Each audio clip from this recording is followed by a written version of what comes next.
各位学员大家好，欢迎来到医生网，我是任超一。今天我分享的课题是痛点营销法则。什么叫痛点？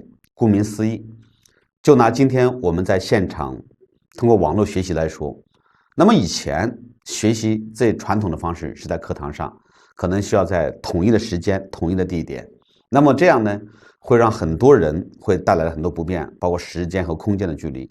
那自从有了互联网以后，这种学习可以随时在线。那么这个就是解决了一个痛点的问题。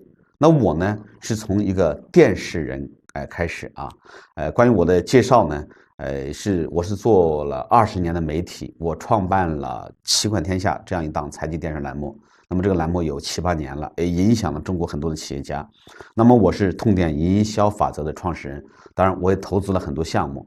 今天我们的课题包含以下5个部分：第一，关于痛点的释义；第二，痛点营销法则；第三，客户价值管理；第四，品牌与痛点营销；第五，我们会给大家做一个小节的分享。那首先，我们的痛点这套理论是从哪儿来的？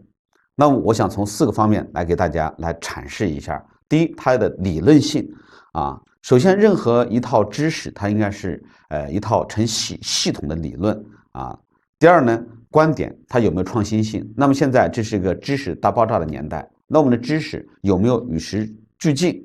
第三呢，技巧，你的方法是否实用？那么我们认为今天那么多知识今天这么多老师在讲，到底能否用、有用、好用才是原则。那第4个呢，今天我们分享的案例都是我亲自操盘过的案例那么我会从理论、观点、技巧4个方面来对痛点营销理论给大家展开分享。那首先关于痛点，痛点是什么？我觉得痛点就是刚性需求举例说明，以前没有滴滴的时候，出租车司机满大街空转找不着客人着急，那客人有时候有急事要打车，找不着车也着急那么在那个时刻，乘客找到出租车找到乘客，都是他们在那个时刻的刚性需求。那自从有了滴滴以后，那么滴滴这样一个软件，它把乘客和司机的信息进行匹配起来它把两人的刚性需求进行了对接，那么这个就是一个大的痛点。所以滴滴现在市值300多亿美金那其实生活中这种有很多不爽或者需求还没解决的还有很多比方说我们说订票每年到了春运11的时候，火车票不好订，那些黄牛党也好抢票软件也好等等等等，那么这个也是为了解决用户的刚性需求。所以这种痛点最简单的来解释的话，比方说我们饿了要吃饭是刚性需求，病了要吃药是刚性需求，冷了要穿衣服是刚性需求。当这些刚性需求没有被满足的时候，我们会痛苦所以这是我们对痛点的简单的解释。那么很多人在讲移动互联网时代，我们营销或者品牌到底发生什么变化？有人认为互联网时代是不需要品牌的那么这个我们上次在大连的第10届中国品牌节上，我们做了一个主题分享，说这个痛点和品牌和模式之间有没有必然的联系？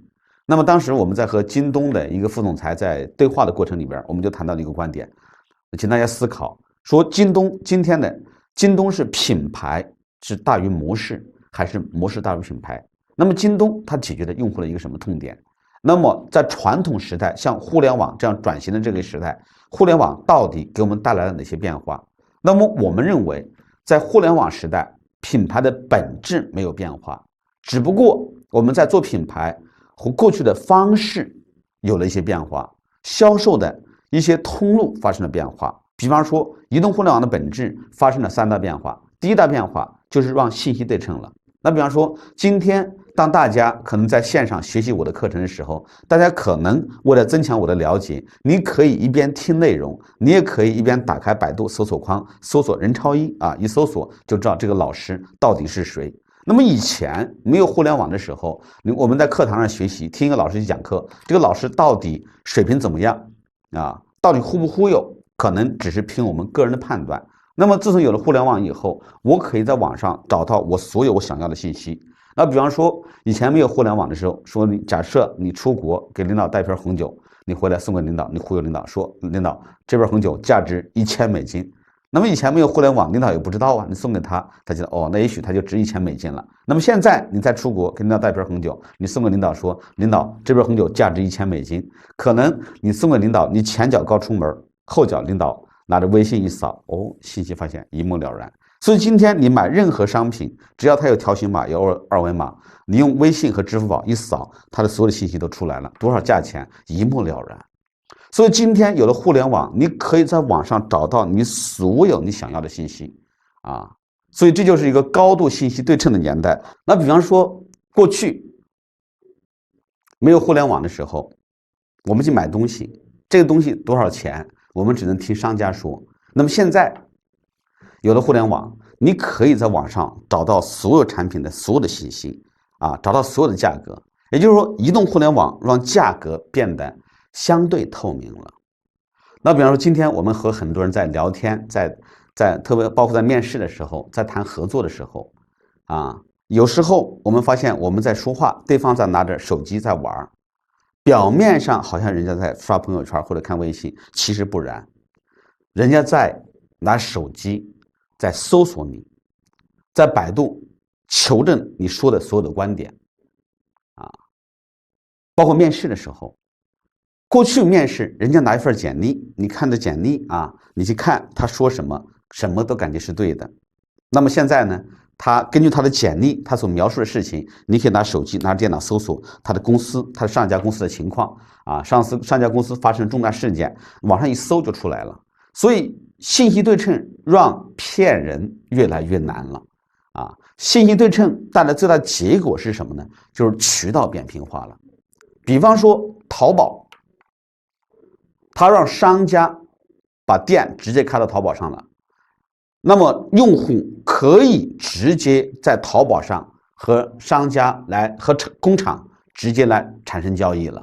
那么以前我们的工厂的产品出厂的时候是要经过1级代理、2级代理、3级代理到经销商，那现在有了淘宝以后，它中间环节都去掉了，可能工厂把店开在淘宝里边，用户就可以直接和工厂产生购买行为了。所以阿里巴巴说让天下没有难做的生意，的确是让全球的采购的信息变得对称了啊。那么这个信息对称带来的结果就是叫渠道扁平化啊，渠道扁平。那么以前我们可能是多级渠道，现在我们在服务很多企业的时候，就是直接达到经销商。比方说我们在服务很多家居建材行业，那么以前呢，我们会通过招商、招省级代理、市级代理或者县级代理，在一级一级往下建分销。那么现在我们基本上就是从工厂直接到经销商那儿，把中间环节去掉了。所以今天我们很多领域里边，那些做贸易型的企业，包括出口贸易啊，包括上次我们服务的一个做陶瓷纤维的这么一家企业啊，他们基本上是在欧美市场，当然也在做一些东南亚或者中东市场。那么本来它是一个中间商。那么特别是今年啊，去年到今年最大的感受就是中间的钱越来越难挣了。包括我们说广交会马上要开广交会了，那现在很多工厂是直接到广交会上去了。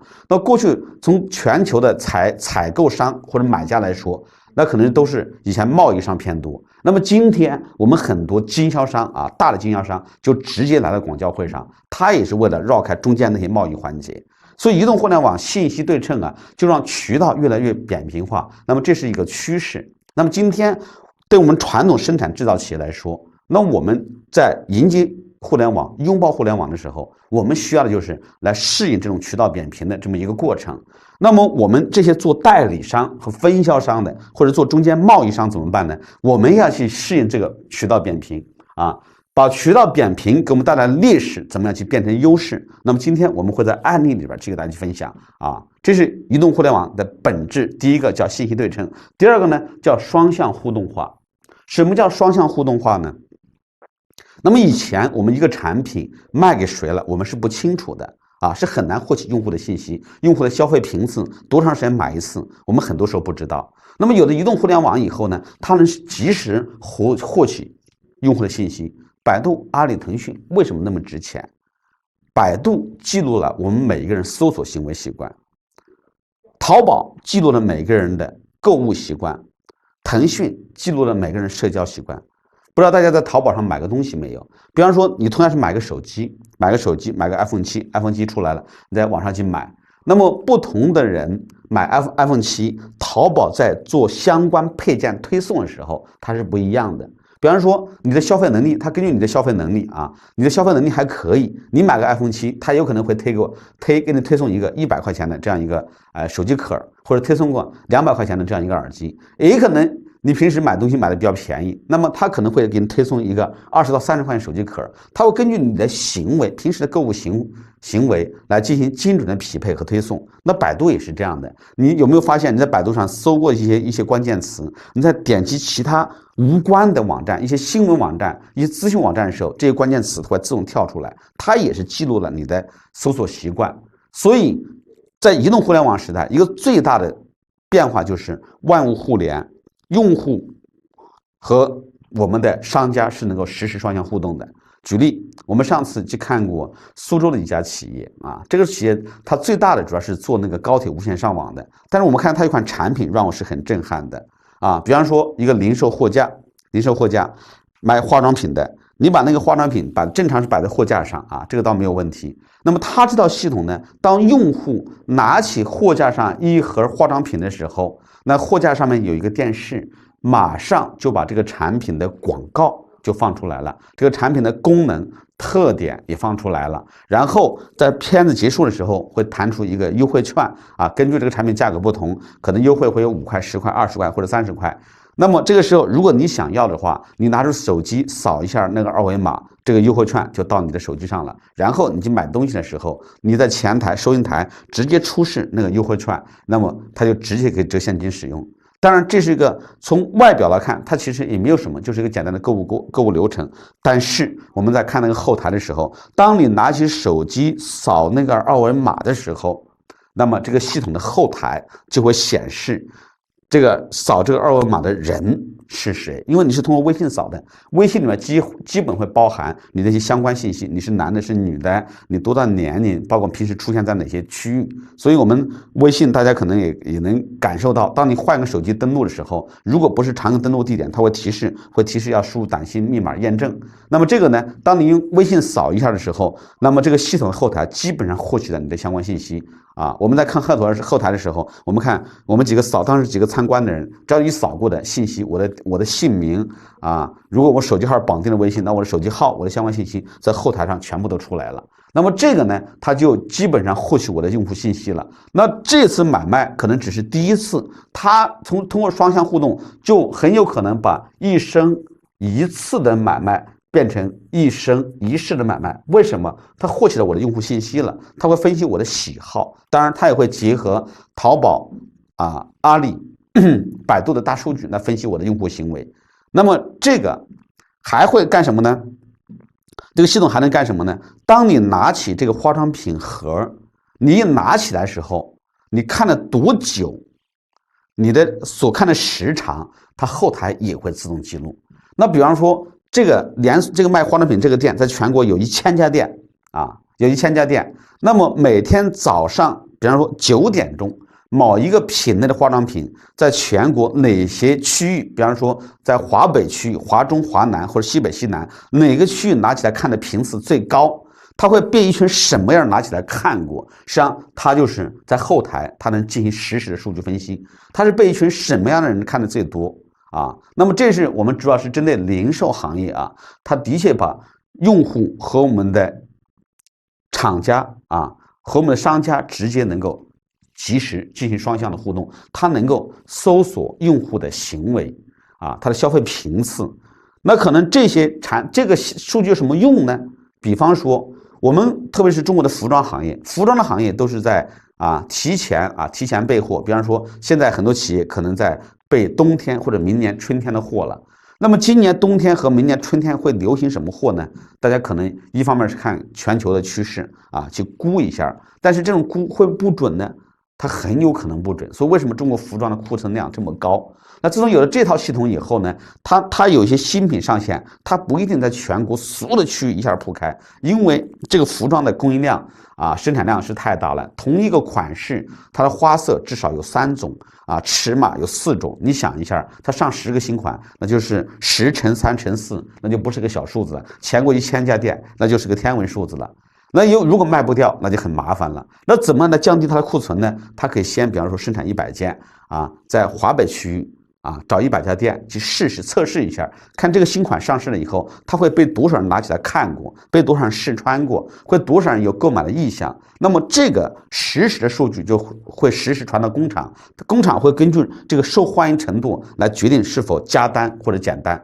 那么这个还有很多应用案例大家可能有没有注意到？包括我们最近刚刚被卖掉的恒德冰泉，你看它每个瓶子盖里面都有一个2维码如果你用支付宝扫一下，它会给你红包。它主要目的是什么呢？也在记录你的消费行为。如果你每喝一次，你打开瓶盖扫一次，它就根据你每扫次的频率，比方说你是1周扫一次还是1个月扫一次，它就能捕获你的消费行为。通过微信再来分析你的消费层次和你的消费区域和消费年龄，当然它可以做很多大数据分析。所以大家去关注，包括可口可乐，很多饮料瓶上都会加一个2维码，让你扫完了以后，它说是有奖有积分，背后主要是什么？它以前产品卖给谁喝了多少时间喝一次不知道，现在根据你的喝的频次，扫码的频次，他知道到底是哪一群人，什么地方人喝的最多，什么年龄人喝的这么多，喝的最多，他会进行双向的数据分析这叫双向互动化。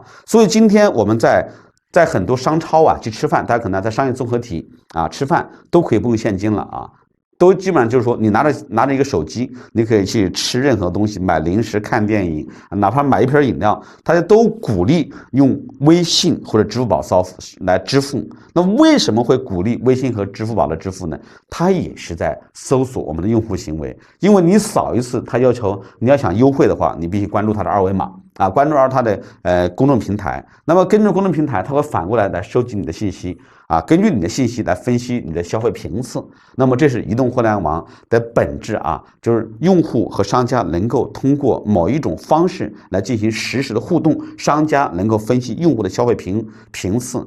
那移动互联网的本质第3个叫什么呢？用户都是代言人。我觉得这个移动互联网时代叫成也萧何，败也萧何。你起来也很容易，但是你一夜之间毁掉也很容易。比方说昨天11期间，我们被一条新闻都吸引了眼球，说那个春雨医生的创始人因为突发心脏病过世了。你看这个呢，大家网上花一夜之间基本上都被刷屏了所以包括说以前那个宝宝事件一夜之间都被刷屏了。当然，那么因为在移动互联网时代，每个人都有自己的朋友圈，每一个人微信里面可能都有几百到几千人，包括我的几个微信号可能有几万人了我在发一条消息的时候，实际上都会有很多人都在看。所以今天我们每一个用户，他都可以成就你，也可以毁掉你。我们发现很多热点事件都是在不经意之间可能就被无限放大了。所以每一个用户，你好，他说你好不容易，他说你坏是很容易的。所以我们要去尊重每个用户。当然我们怎么把用户用好，让每一个用户为我们的产品去代言。那么这个我们在课程里面会分析到，你怎么样去感动到你的客户，让客户愿意在微信里帮你去分享。比方说最近我们刚服务了湖北杭瑞陶瓷，那么这个是一年销售额好几个亿的有1000多名员工这么一家企业。那么他们高管有100多人。那么我们刚给他服务完了以后，在最后一个环节我们服务，这是我们的一个咨询项目。我们做完咨询的时候最后结束的时候，在去机场的路上快出发了。那么董事长带领100多名高管集体给我鞠一个躬然后呢，他们现场他们的摄像师就把这个场景记录下来，照片也拍下来，每个人都写了一段话写了话就感谢老师这3天的辛勤付出，因为他们也听过不少课企业也请过老师去做咨询，但是像我们这么用心的做了3天的咨询，把他们全都感动了。那么每一个人，因为他的高管都加入了我的朋友圈，我就发现我没有强制的他每一个高管都在说我的好。实际上当他每一个高管在说我的好的时候，都在无形中为我在代言，说这个老师靠谱。所以我们在想，今天在座的，我们在学习的，你也想，你有没有去感动到你的客户，让他成为你的代言人？那么这是我们谈到移动互联网的本质啊，移动互联网到底对我们带来了哪些变化？其实，在移动互联网时代，我觉得品牌的本质没有发生变化，但是信息传播的途径发生了变化。所以，移动互联网的本质，我们讲就是简单、直接、粗暴才有效。什么意思呢？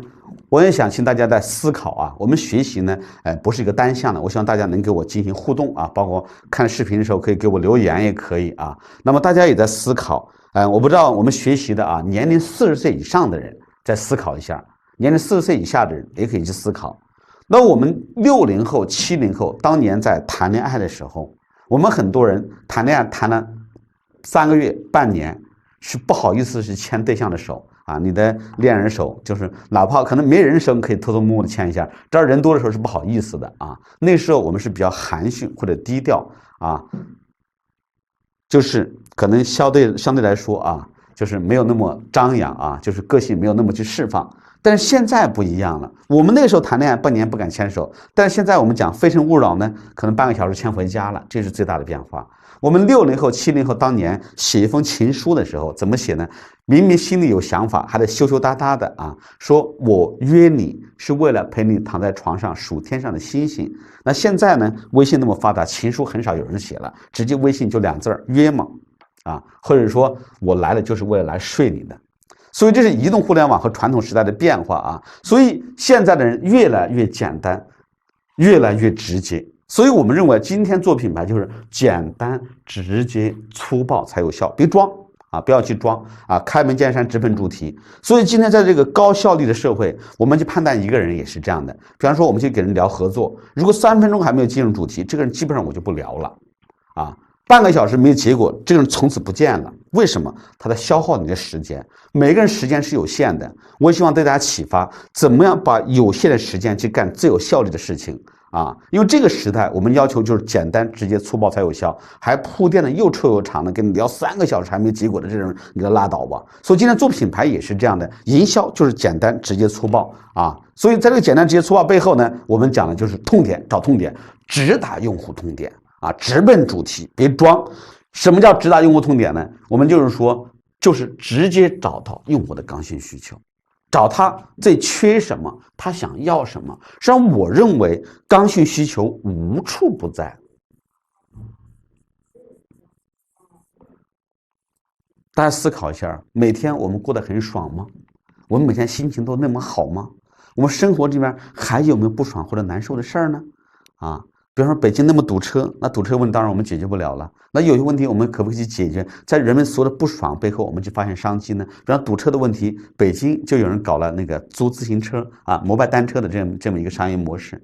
实际上，在你去寻找客户的刚性需求，你去找他不爽的东西，这个就可能给我们带来了很多机会啊。痛点是什么？就是客户特别在意的、客户不爽的或者难受的地方。那生活中我们难受的地方多了去了。那比方说，当北京空气不好的时候，那空气净化器就卖得特别好啊。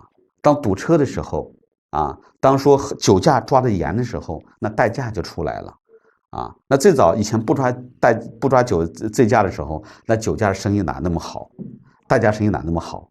所以我们今天去思考我们的用户，我们还有哪些不爽或者难受的地方？记住了，客户不爽的、难受的，才是我们真正的商业机会。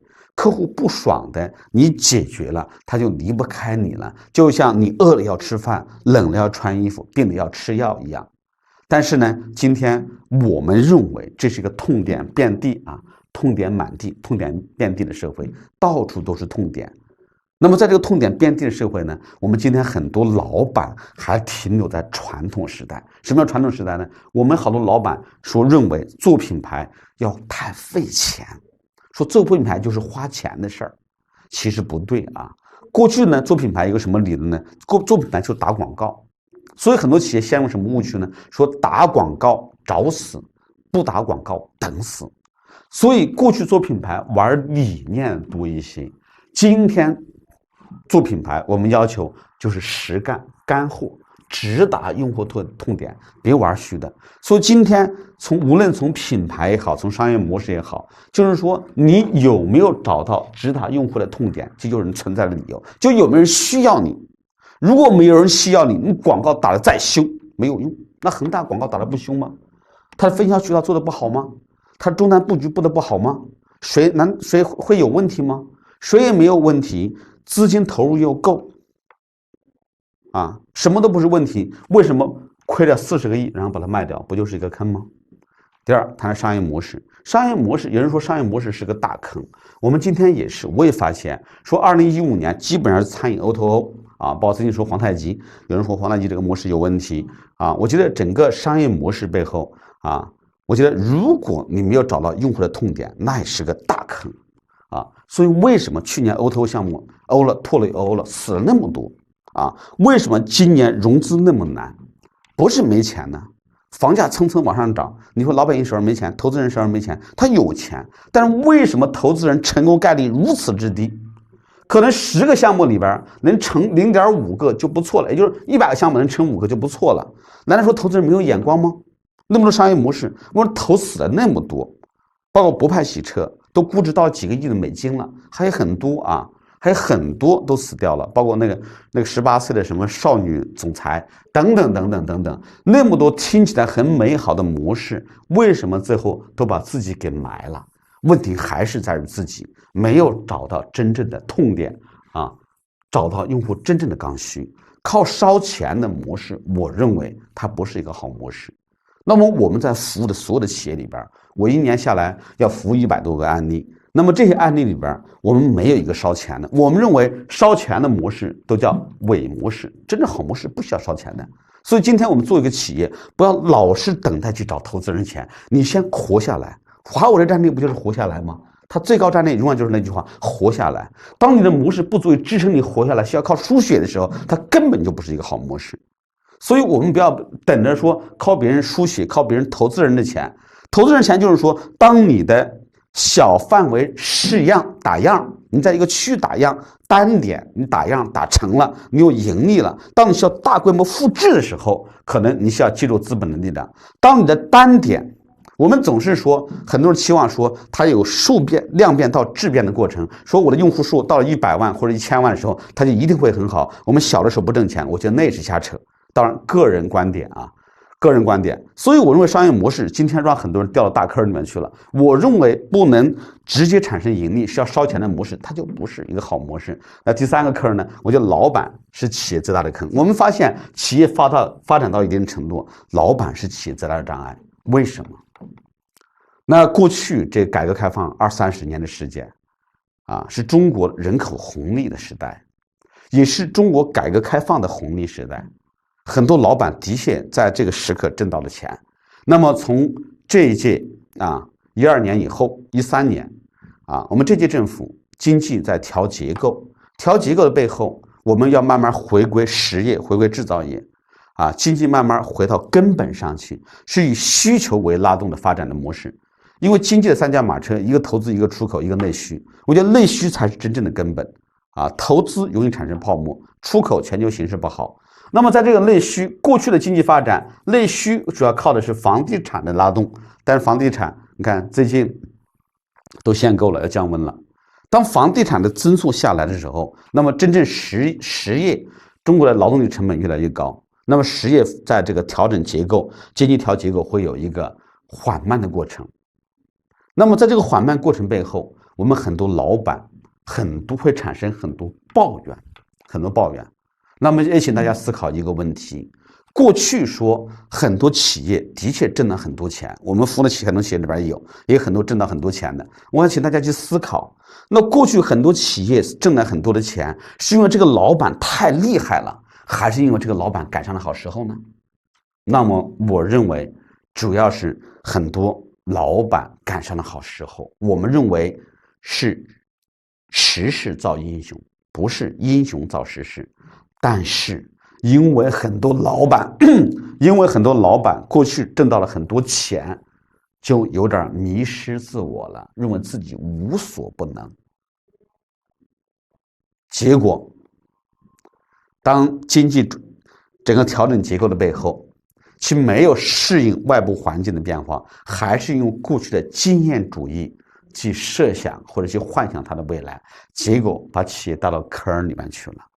那比方说，摩托罗拉是最早的手机霸主，诺基亚把摩托罗拉干掉了，苹果把诺基亚干掉了。当然，下一个可能还有人会把苹果干掉。那么这个被干掉了，实际上往往不是因为对手或者市场，而是因为老板固步自封。人到了一定成就的时候，所以说我们去回顾历史，中国历朝历代，说历史上这个一个朝代超过200年的只有5个王朝，基本上可能几十年、100来年。